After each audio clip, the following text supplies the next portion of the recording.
Boris Johnson insisted he was proud of his government's response to the flooding crisis in the face of Labour claims that he had turned his back on those affected.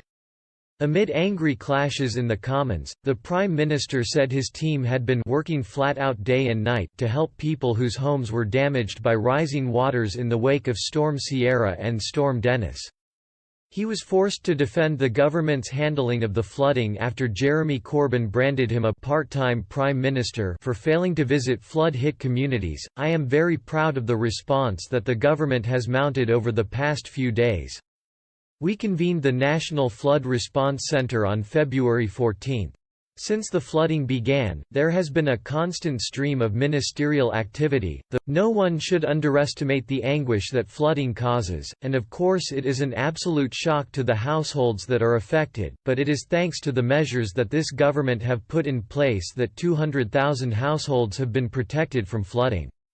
During the exchange at Prime Minister's questions, Mr Corbyn mocked the Prime Minister for spending most of last week at Chevening House, a ministerial grace and favour residence in Kent, rather than visiting flood zones. The Labour leader said, "When I visited Pontypridd last week, I saw at first hand the damage and destruction that the floods have caused to people's lives, homes and businesses, but the Prime Minister was silent, sulking in his grace and favour mansion in Chevening." He added, "When is he going to stop hiding and show people that he actually cares, or is he too busy going about some other business?" Mr Corbyn pointed out that the Prime Minister had called a meeting of the Whitehall Cobra Civil Emergency Committee of officials and ministers to discuss earlier flooding during the general election.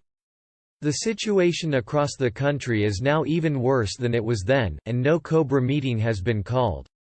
Is he just pretending to care when he does not really care at all, because there are no votes on the line at this moment?" the Labour leader said. He added, "The issue is very serious for people around the country whose homes are being flooded. They need help and support. They do not need trite answers like that from their Prime Minister. Time and again, communities and lives are being put at risk and the government simply refused to acknowledge." Mr Johnson told him, "Let me repeat, this government has a fantastic record of investing in flood defences and will continue to do so.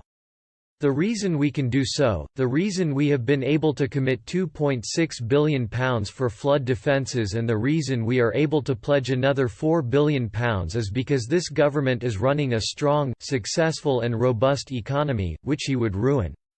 He added, "There are particular problems to do with insurance, as anybody who has visited a flood-affected household will know. Since last December's events, we are now looking at what we can do to protect households that do not have proper insurance. But the Right Honourable Entleman also knows that there are measures in place to ensure that householders get £500 and £5,000 to compensate themselves for the worst damage."